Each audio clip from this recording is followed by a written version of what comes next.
hope your socks are on real tight today because we are making Dauphinoise potatoes. This is another epic Thanksgiving side dish and one of my favorite preparations of potatoes ever. Like, let's hear it for potatoes, right? Like, yeah, it's so versatile. You can do a million things with a potato. Like, I can't think of any other vegetable that has that many different kind of preparations. So we're gonna start with just a touch of cream. And so we're gonna infuse that cream with some shallots, some garlic, and some rosemary. So we're gonna slice our potatoes nice and thin using a mandolin. We're then gonna make layers of the potato with salt, pepper, parmesan, and thyme in between each layer. We'll build that up, pour the cream over, bake it, uncover it, and then put gruyere cheese and finish it all golden brown and crunchy, crispy cheese on top. My God, it is insane.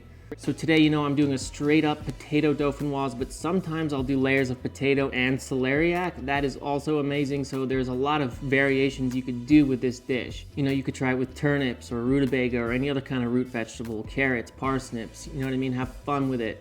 But for the purpose of this video, I'm gonna show you how I make it in a classic way. It's not exactly traditional, but it's amazing, right? I like lots of layers, so I slice my potatoes a little bit thinner.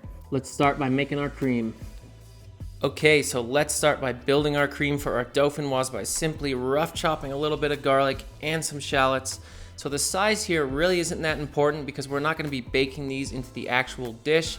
These are just meant to be flavoring the cream. Now we just need to sweat our onions and our garlic in a medium-sized pot with just a tiny bit of oil.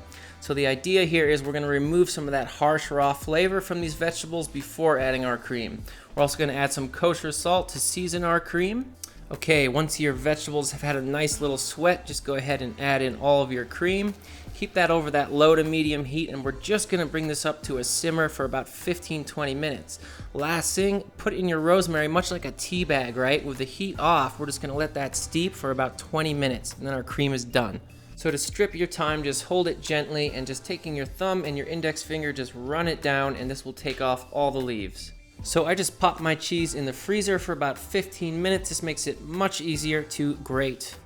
The Parmesan we are going to shred finely on a box grater because that works best for the layers, and the gruyere can be done on a larger setting because it's just melting on top. So I chose the mighty russet potato for this dish. Seems to work great, and what we're going to do is square these up just by working our way all the way around and making 6 cuts on all 4 sides and on the top and also the bottom. So don't throw these away. Blanch those in salty water for 10-15 minutes and then either fry them or roast them with some seasoning. Yes. Okay, so take your terrifying mandolin and using this little knob right here, twisting it right or to the left, you can adjust it. And so the best way to do it is to line it up with your eyesight. Now I like to take a damp piece of paper towel and just set it down onto my board and rest the mandolin on that. You know, that makes it a lot more stable when you're slicing. I always like to check my thickness before I go ahead and slice the rest of the potatoes just to make sure it's where I want it to be. So the nice thing about the mandolin is it kind of stacks up the potatoes for you, which makes it easier for the next step. If anybody is in the market for a mandolin, I heavily recommend this one. It's the cheapest and it's very, very reliable. I always have been using this mandolin for like the last 10 years of my cooking career. So again, I just put a damp paper towel underneath my baking tray to keep everything in place. And I'm just gonna put a couple tablespoons of cream on the bottom layer so that won't get stuck when we need to remove it. And we're gonna start laying out our potatoes, making sure there's a little overlap in between them. And so that's also why we squared them up in the beginning of the video, so they'll be square against the edges of your baking tray. Okay, let's start by building our dauphinoise potatoes. So some kosher salt going down first, black pepper following that. We're then gonna hit it with our thyme that we have all stripped and ready, and finally some of that beautiful Parmesan cheese.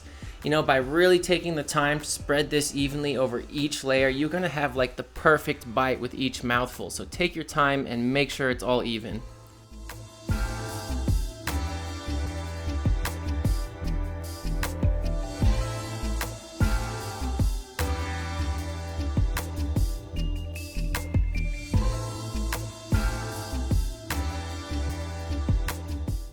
So once all your layers are built, on that last top layer, you're just gonna put a little bit of salt, some more freshly ground black pepper, and then we're gonna go ahead and add our infused cream, right? Just taking our time to pour this smoothly and evenly all over the dauphinoise potatoes. So for me, you know, I wanted to have really even layers. If you wanted to put the shallots and the garlic into your Dauphinoise potatoes, you totally could, but I like the effect when I can see all those really even layers. So the last step is really just putting pressure on it, just to make sure it's all condensed down and very even. Okay, so now we need to cover this up with just a bit of foil, and we're gonna bake it in a 375-degree oven for 45 minutes, at which point we will remove the foil and finish it with the gruyere cheese. Okay, so after 45 minutes, just go ahead and remove the foil, and we're just gonna poke this with a knife, and we're gonna get a little bit of resistance, which means these potatoes are about 80% of the way cooked, which is perfect. This will be a good opportunity to clean the sides, because once you do this last step with the gruyere cheese, it will be a mess. So spread your gruyere cheese nice and evenly, and we're gonna return it to a 415-degree oven for another 20 minutes. So after 20 minutes, I kicked on my broiler to just give it the most amazing golden brown crunch on top. I would recommend doing this. You don't need to, but it really does make a difference.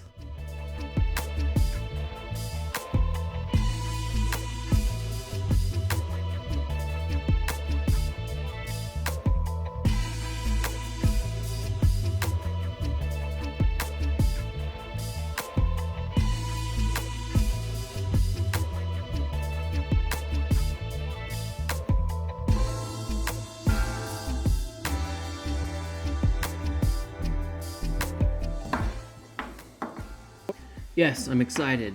This was, you know, it's a bit of work, but oh my God, it definitely pays dividends. Can you hear this? Right? What's better than that kind of crunchy cheese on top, right? So we're having some textures going on. Okay. Breaking through the layers feels amazing.